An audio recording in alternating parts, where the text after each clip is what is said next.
Do you hear it this time? No, I didn't hear it at all. Oh, that's weird. But yeah, there's a little bit of a metronome that counts us down when we're about to start. Oh, it's like, I don't know, a starter for life. I hate the sound of metronomes because I feel like I'm just brought back to when I took piano lessons as a kid.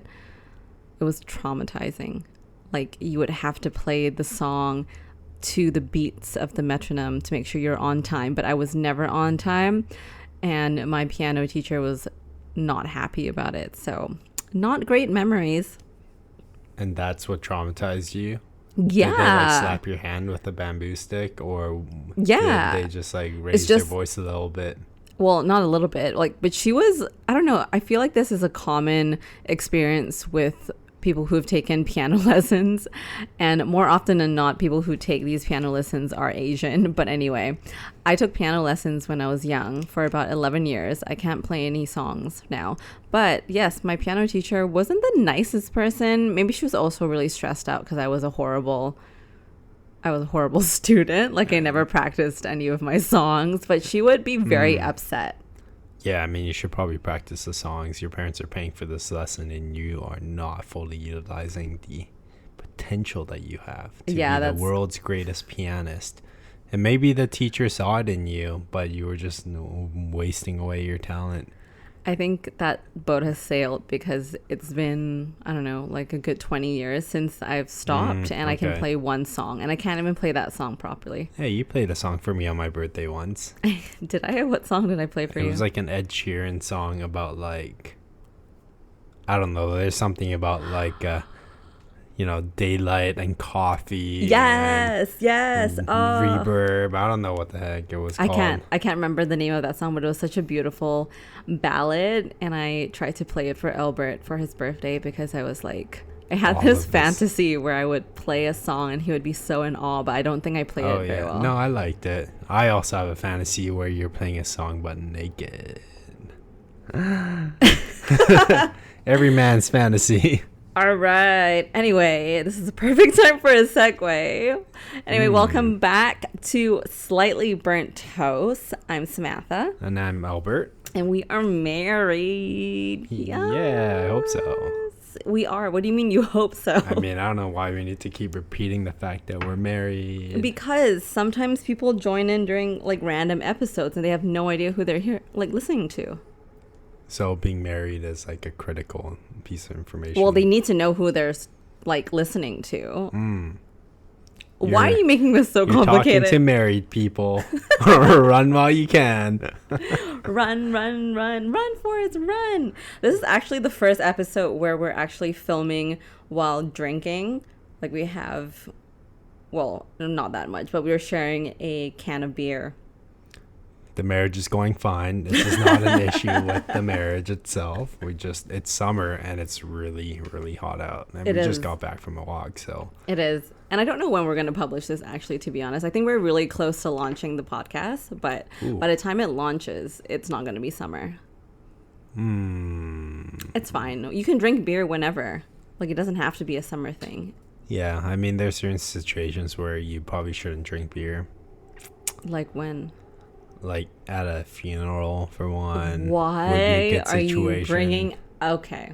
I don't know. You just said any situation is a good time to drink beer. Albert had 2 cups of coffee today, in case anyone is wondering. When Albert has more than 1 cup of coffee, he gets really wired up and he just like rambles and talks. He's been like off the wall since like the afternoon. I tried to take a nap.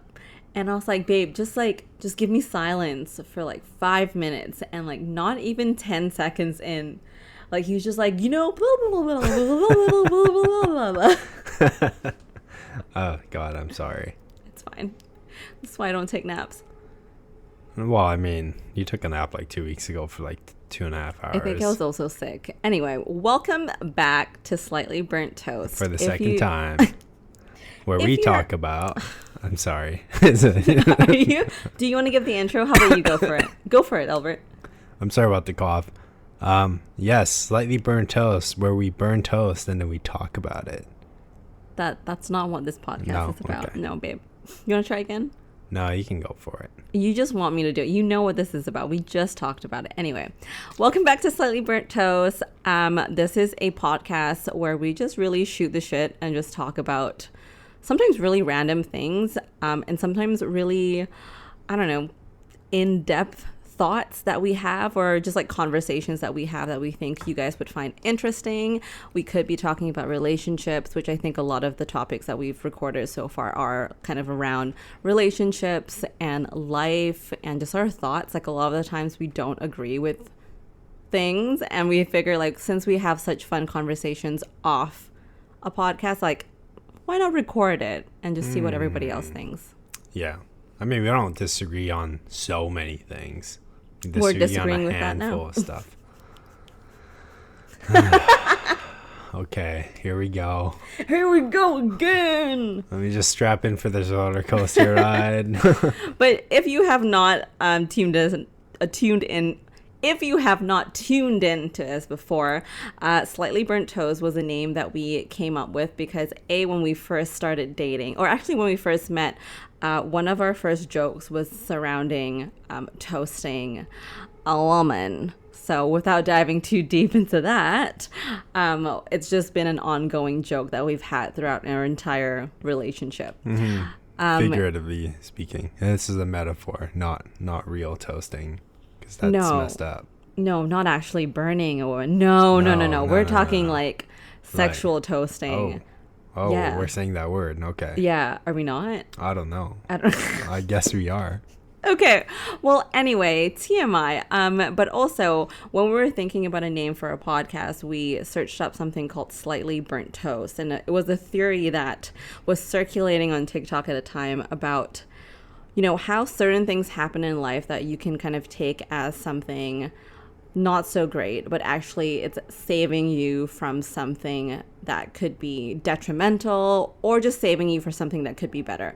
So do you want to talk about the example of what Slightly Burnt Toast theory is about? Yeah, I mean, it's just like the butterfly effect, right? Like something small and inconsequential just totally changes the trajectory of your life. So I think you nailed it, where it was like, maybe you're going out the door and you want to make some toast for like your breakfast, but then dummy me, I burnt the toast because I forgot to set the timer. No toaster nowadays will let you do that unless you set it to max, which is crazy to me. But, you know, back in the day when people had to do things manually. So you burnt your toast, so you go, I need to remake this toast. So then it takes you 5 more minutes to eat your toast and walk out the door. But because you left 5 minutes late, you missed an accident that would have hurt you or something like that. Or on the flip side, maybe because you're 5 minutes late, you didn't get to win the lottery. Right. It's just like, I don't know. Yeah, it's like looking at life almost through like a glass half full versus glass half empty. I can't talk. I don't really know, like, if this metaphor is like the more we talk about, okay, what does slightly burnt toast mean? I feel like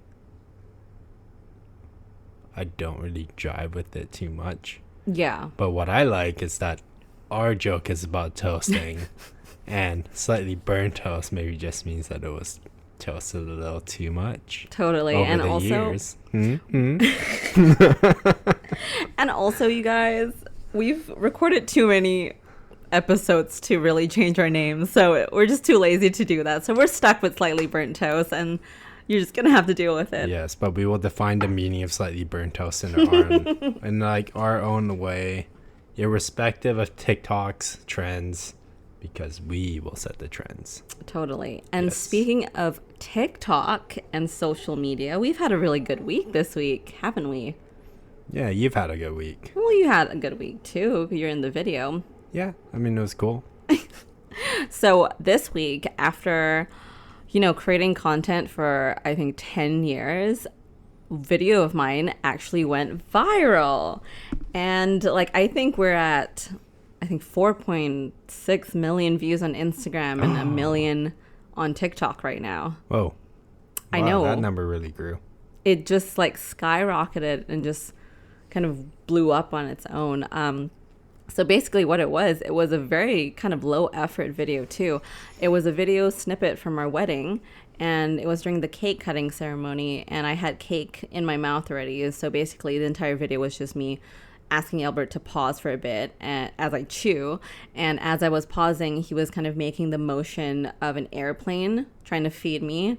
And I guess a lot of people thought it was very, very cute. It was a very, I would say, authentic video. I barely did anything to it. And I was like, let's just share it. It's a cute moment. Yeah. I mean, you kind of left out that there was like a big comparison being made to the whole like face in the cake smushing trend. That I don't know why that's a thing, but like, yeah, I don't know why it's a thing either, but it's also one of those things where when I reflect on it, it seems almost obvious that it's like, yeah, because there was already a lot of chatter about, you know, weddings and brides getting their cake smashed in their face during the ceremony. It just didn't occur to me when I posted it. It was one of those things where, you know, when people say like, oh, I went viral, but I don't know how it happened. It's literally that. Yeah. Although, I mean, when you reflect, you're like, oh yeah, that totally makes sense, because at this time it's wedding season. A lot of videos are circulating currently about brides being upset because their husband smashes their wedding cake in their face, which in my opinion, I don't know why that's a trend or a thing. It's not funny to me unless it's something that you discuss with your partner beforehand, right? I mean, I'm sure this is also like such a small handful of people where they're actually smushing cake in their partner's faces, like in the grand scheme of things. Only those guys would really film it, right? And then share it. I think it's their friends who are recording and then share it on TikTok. Yeah, I don't think a lot of these brides are sharing it themselves. It's their guests who share it, and then people chime in. This is the risk of social media. Once it's out there, you can never get it back, and now you're branded as a traitor to all women. Yeah, well, that's the thing. Respectful relationships in general. Yeah, well, that's the thing. Like, it's funny that you said, like, you think there's only really a subset of people who actually smash cake into their wives' faces, but there's a lot of people who are, thank you very much for contributing to my viewers and comments and engagement, but they're just, like, having full-blown arguments about, you know, like, how there's so many men out there who are like smashing cakes into their wife's face and it's ridiculous and they're gonna get divorced, and just like people are going off right now, and I'm just sitting back being like, sure, I'll take the extra engagement. I mean, I feel like at the end of the day, you know, I feel like they have a right to be upset, but also at the same time, this probably happens quite a lot, and I don't know, I feel like this has been a thing for decades, right? It's not a new like trend thing that's starting. This whole like facing the cake thing is supposed to be like a fun thing that, you know, couples do together. But I guess now they've sort of taken it one step further in that they don't discuss it in advance and then just spring it on you, which is, I think that's the part that's kind of like an issue. Yeah, for sure. I, like, as a bride myself, I think we did have a conversation about this. I'm not sure if we... No, you said no. Yeah, sure. I don't think you even brought it up, but I think I was just like, just so you know, please don't do this, because I don't think it's funny. And you respected that. Well, yeah. But like if we agreed like, hey, let's like smush cake into each other's faces in advance, that'd be like a whole other story. For sure. Then, like, we've already talked about it. Yeah, and I think that's what a lot of the conversations were stemming from, is that a lot of the times like these couples don't have that conversation, or in worst cases they do have the conversation where the bride is like, please don't do that, I really don't want you to do that, and they do it anyway. And at that point it's like really disrespectful and also quite upsetting, because like I get it, I get the frustration and all the arguments that are happening, because as a bride, like, you spend a lot of money on your hair, your makeup. It's a special day where, you know, especially if you're very sentimental and emotional, like, it's a very important day. So that kind of puts a damper on a lot of things, and also just shows, like, you know, if you've had that conversation and you've explicitly said like, no, do not smash cake in my face, and he does it anyway, that's just really disrespectful. Yeah. I remember a long time ago too that like I read this story where this guy did that to his wife and she ended up losing an eye because the big tall tiered cakes have these pillars inside to support it. Yeah. And he just smack your face like, oh my like God, one of her eyes right on those pillars. Oh. And I feel like immediately I would just be like, this wedding is off. I'd be like, fuck you, dude. Yeah, like I am divorcing you and you're paying for my eye. And everything else that comes with it. Like, being blind in one eye is such a detriment for so many things that most people probably wouldn't think about, like driving with one eye. Yeah. I don't even know if you're allowed to drive with one eye because your depth perception is like totally but also thrown it's off. Fucking traumatizing. Oh shit, yeah, no kidding. At that point I become like the crazy cat lady. Oh my God. Yeah, no, I remember you telling me this story too. And a lot of people were commenting on the video like, hey, like I'm a baker and sometimes we put these sticks in the tier cakes.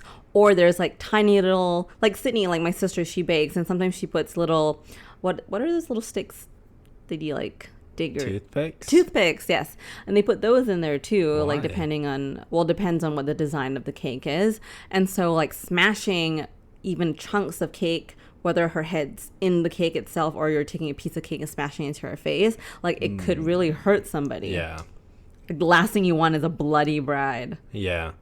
So I guess the moral of the story here is, one, have the conversation with your partner first about whether or not you want to smash each other's face with cake. Yeah. And two, let your baker know so that the baker can at least give you some advice on where you can smash the face. Or maybe you just do the safer route of you cut a slice and then you smush the slice into their face. Right. Okay. Yeah, no, that makes sense. That's actually really true about telling your baker or whoever's making your cake that like, hey, this is part of the plan just in case, right? Because they don't want to get sued. Advice for bakers would be, make sure you have a contract written up that explicitly states like, if you do this and you get hurt, and they are not liable. Yeah. Baker tips. Yeah. Things to not do. Sister. Yeah, I should tell my sister. Oh God. But anyway, it's been a really exciting week for us because I've always thought about, as a creator, you always want the opportunity to go viral. And you're like, you make something, you're like, this is going to be the moment. Like, this is it. This is going to go viral and it's going to make my career. But more often than not, it's just like something out of the blue that really blows up. So I'm just at a point where I've thought about this for so long that now that it's happening, I'm like, I don't know what to do. Like, I'm just enjoying it, but I don't really I'm like, what do I do? Yeah. I guess the only thing is, though, like, virality doesn't guarantee, like, continuance of, like, that traction too, right? Yeah. I guess that's something that you've been thinking a lot about this week on how to make it actually, like, stick. Yeah. So, I mean, it's going to be interesting, like, how that plays out over the next couple of weeks. Yeah. Anyway, 4.7 million people think that Elbert is a green flag. I am more than a flag. What are you? A pole? No, I'm just a human being. Why are you reducing me to this like inanimate object? Oh my God. Ha. Ha. Ha. Ha. A very unwillingly famous figure now, Elbert the green flag boy. Yeah, I mean, I don't know if it'd be like famous. Like, most people would never recognize my face, and ideally, like, that's a scenario that I want to live my life. Yeah, I'm just really throwing a wrench in your plans of being anonymous. I'm like, look, it's Elbert. Yeah, and also this is a voice changer, so you guys don't actually know what you actually sound like. Yeah. Okay. All right. Okay. Cool. Well, Elbert, you said you were looking up Reddit stories.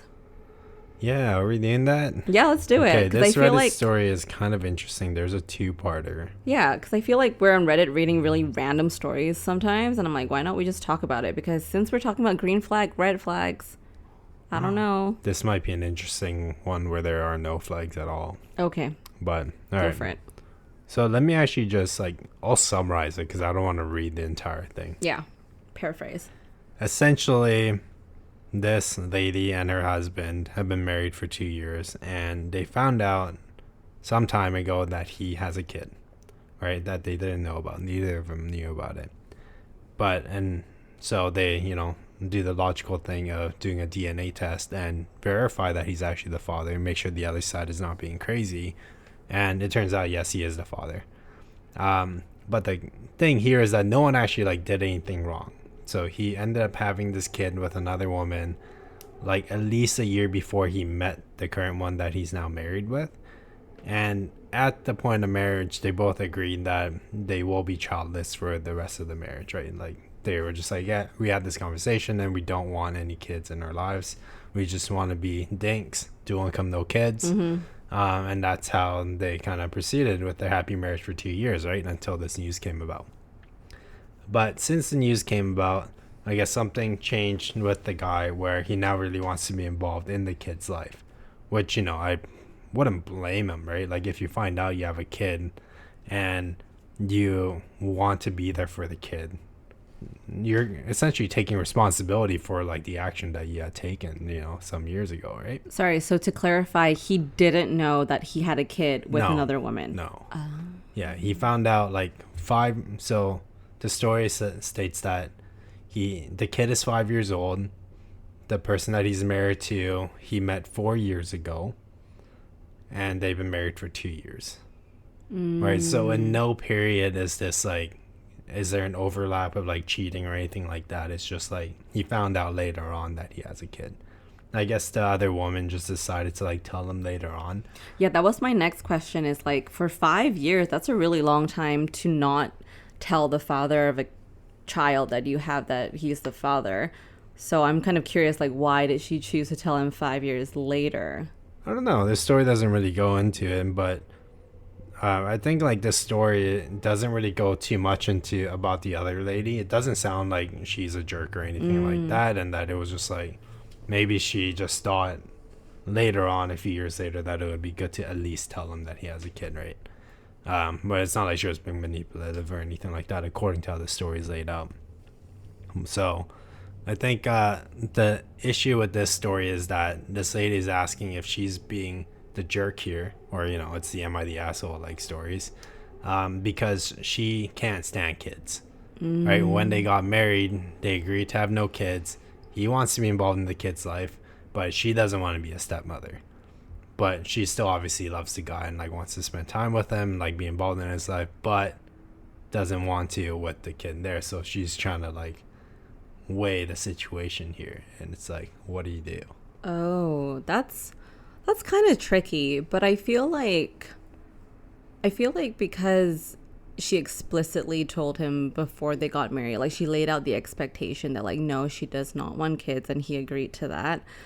Like, is he asking her to be an active participant in this kid's life? No, I don't think so, but he's choosing to be an active participant, and with that comes other responsibilities, right? Like with being a like dual income, no kids family, your basically time is always together with your like spouse. Yeah. But if there's a kid involved, essentially a lot of the guy's time is going to the kids, and so therefore less quality time with the spouse that they would otherwise like expect. Right. That's not really what she signed up for, is it? No, but it's not really what he knew what's happening. No, so. and this is like a situation where neither of them was like expecting this to like happen, and I guess like, yeah, basically she knows that it's not what she signed up for, so she doesn't know what to do. And the guy didn't know in advance, so was like, he didn't lie to her when he said he will be like childless for the remainder of the relationship. It just happened. But now he's taking the responsibility of like being involved in the kid's life now that he knows. For sure. So I feel like both sides are kind of like justified in this. I think so too. I think like from the guy's side, like obviously like, I mean, kudos to him, like to find out like, oh my God, I actually have a kid for the past 5 years, and like take responsibility for that. I'm sure that's something that the kid would really, I don't know. I mean, I'm sure it means the world to the kid to be able to get to know his dad.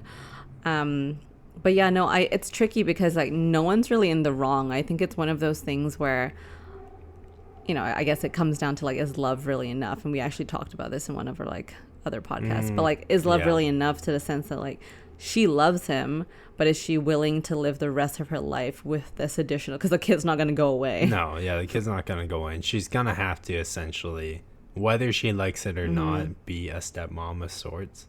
Yeah. Because I feel like eventually the guy's going to want to expect them to have like time all together and stuff like that, right? As the kid gets older. And I don't know, like if you're a kid, and you go over to your dad's place and his wife is there, and that's like your stepmom, but she's always cold to you, or like doesn't want to be involved in your life. That's hard for a kid.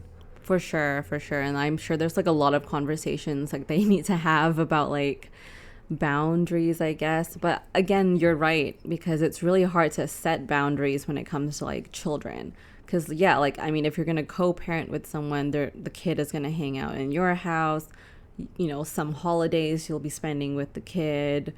Money, like finances, will go to the kid partially, and that's also like a huge thing when it comes to relationships, especially if you had initially thought it would just be the two of you. But that's rough. That's not really, like, I don't think she's an asshole, that's for sure. No, I just think they're in a complicated situation. And I feel like at the end of the day, it sounds like they both kind of know what they want given the circumstances now. Is that she knows she doesn't want kids in her life. But it's not that, like, it doesn't sound like she hates kids. She just doesn't want that burden of being a parent in any shape or form. And the guy is like, he wants to be involved in the kid's life.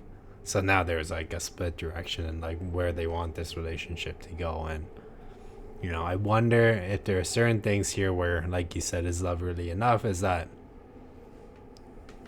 it might not be enough. Yeah, I think what we've also discovered just like being together for so long is that like it's really nice to be in love, and like love is definitely like, I'm a huge romantic, and I think like love is a huge anchor that brings people together in like a lot of situations. But in reality, there's a lot of other factors that play into life that, you know, sometimes like no matter how much you love the person, like you know, it's not really enough to stay in a marriage. But wish them all the best.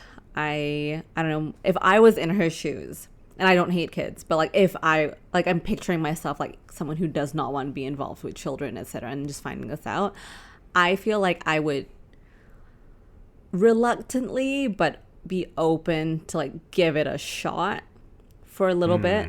Like, I wouldn't just be like, bye, but I would like if I really love the guy, like I would give it a chance and then kind of decide after a good amount of time, like maybe a year of actually really authentically trying. And if I'm just like, I can't live the rest of my life like this, then at least now, you know, like at least it's only been 2 years, you know? Yeah. But then, like, do you kind of waste that additional time of trying it out? Or do you just decide, hey, like, we both made decisions and this isn't going to work out? No, I think in life, like, you know, at least in my experience, I think I want something, but then in, like, depending on a circumstance, I'm like, you know what, like, I am amenable. Like, let's see, like, there's other things more important than, like, what I want. So I would definitely give it a chance, especially if it's for someone I love. And then, like, if you realize after that it's just really taking a toll on you, then... Yeah, if it's, like, too much, right? Like, you give it a shot, but if at the end of the day you still realize that you don't want kids in your life, then... I don't know, I feel like this might be a circumstance where they're both gonna end up unhappy if that ends up being the case. And if they still choose to stay together, then I feel like they would be both kind of jerks by not taking the active step of like ending it. But but like on the flip side of that though, it's like if you're building a life with someone, it's like with the good and the bad. I'm not saying a kid showing up is bad, I'm just saying that, but it's kind of bad in the sense that that's something that she explicitly never wanted. Totally, right? yeah, Like which is like, the marriage, that was a thing. Yeah, which is like when it's a non-negotiable and you're like, is it actually negotiable? But I mean, I don't know, maybe it's because I do believe like if you choose to be with someone, I would at least give it a shot. I would at least try. I wouldn't just like throw in the towel just because I'm like, oh, this is not going to go the way I thought it was going to go. Because in life, like, when does life actually go the way that people think it's going to go, really? You can plan a lot of things in life, but really it's like the likelihood of things not going your way is pretty high. Life is slightly burnt toast. Life is slightly burnt toast. You're so smart, babe. You can still eat it, but... it's not tasty. Keeps you full, though. Yeah, which is a good thing. Well, this metaphor you do is it not together. going well. you do it together, it's like less lonely. Oh my God. What if one side is burnt and the other side is not burnt? Then you can still eat the good side of life. Yeah. But then you never want to look at the other side of life. But if you think about it, I feel like when bread's a little bit charcoaly, it helps you shit. So that way it helps your digestion. Where the hell is this coming from? It's true. There's charcoal pills that you have to help with your digestion. If you're like bloated or whatever, it helps you shit. Oh. Yeah. Okay. So burnt bread is actually not that bad. Yeah. I'll just have a prune. Yeah, you could have a prune. Seems a little, like, I understand. Like, I know the benefit of charcoal, but yeah. I think eating burnt food is also not recommended, right? Well, no, like I'm not gonna choose to just eat burnt food, but I'm just saying like it's not gonna kill you. It might.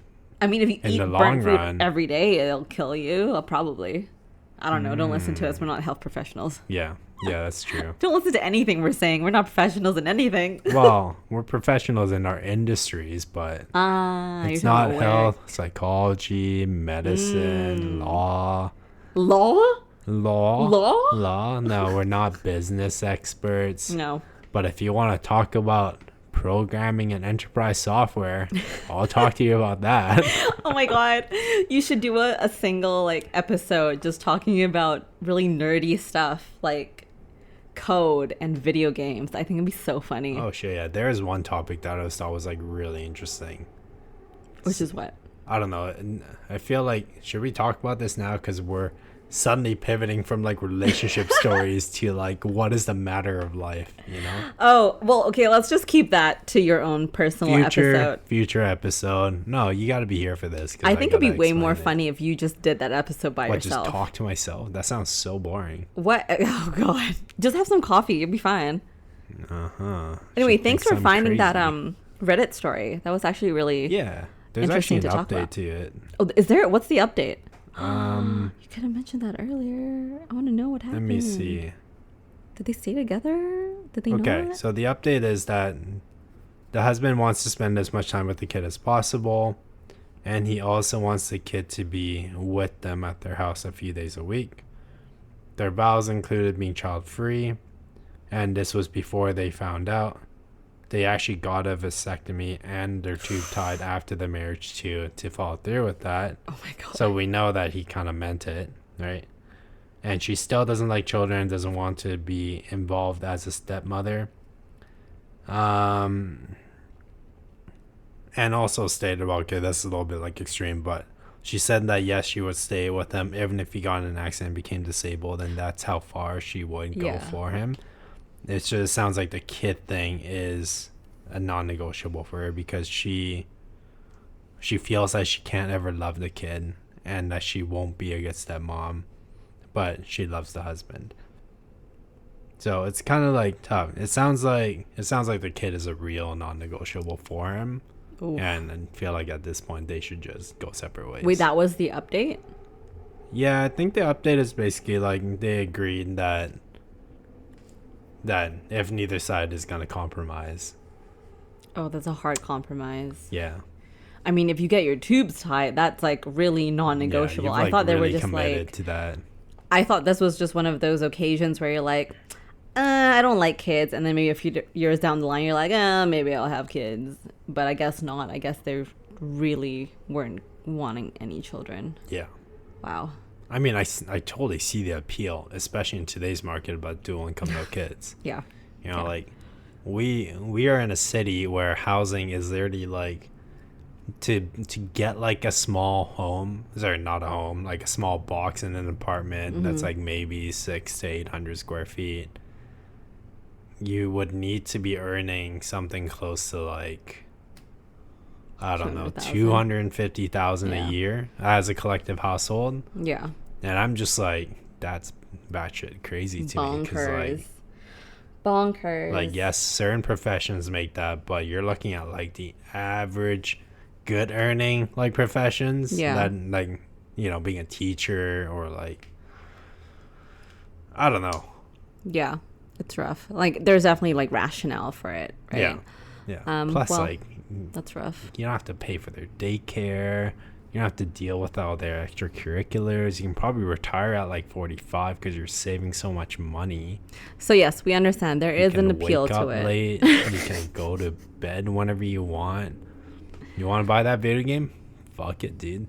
You don't have to pay for daycare or backpacks or clothes for your little kid. You done? I mean, I'm like being drawn into this whole like lifestyle thing. I see the appeal. Yeah, I mean, I see the appeal, but like I feel for them for sure. That's a rough situation to be in as newlyweds. Yeah. Yeah, let's go. Bet that they didn't expect that. No. That was very burnt toast. We could be doggy parents. We can just have like a couple dogs. I'll have and one like, dog and that's enough. Wow, that's an only life for a dog. Anyway, very exciting stuff. I don't really know how to continue that conversation. Oh, shit. Yeah, that was. It was kind of like a full stop, like a but also I'm smelling pasta in the air right now. We should probably go make dinner. Where are you smelling? No, can you smell it? No, I can't smell anything. Oh my god, you can't smell anything. You can't hear anything. Anyway. Yes, thank you guys so much for tuning in. That she has with me. And we still make it work somehow. Still make it work. We're two very opposite people, obviously talking on top of each other right now. She's the good side of the bread. I'm the bad side of the bread. You're not the bad side of the bread. I'm the good side of the bread, and she's the bad side of the bread. Okay. Hey. All right. We'll swap. I'm the toast. Burnt side. I'm the toaster. Oh, yeah. Yes. Thank you. Works. Thank you very much. Thank you. Well, thank you guys so much for tuning in to another episode of Slightly Burnt Toast. We hope that you enjoyed just hanging out, listening to us talk about very random stuff. If you want, send in your comments and stories. Let us know what you want us to talk about. We love activity. We love engagement here. So let us know and give us a follow. Like, this is new for us, and we're just wanting one big happy family with two people who just want to do something cool together. Anyway. Think life. What? And if you want to find us on the socials, there's this running joke that Elbert's trying his very best not to be found by anybody. Oh but I said my name at the start anyway, so I guess that doesn't matter. Well, I don't know. Let's see how good people are. I am anonymous. Don't look for me. Anonymous. Well, you can find me on Instagram and TikTok at Samantha Sito, and we'll see you in the next episode. Okay, toodaloo. Toodaloo. Bye.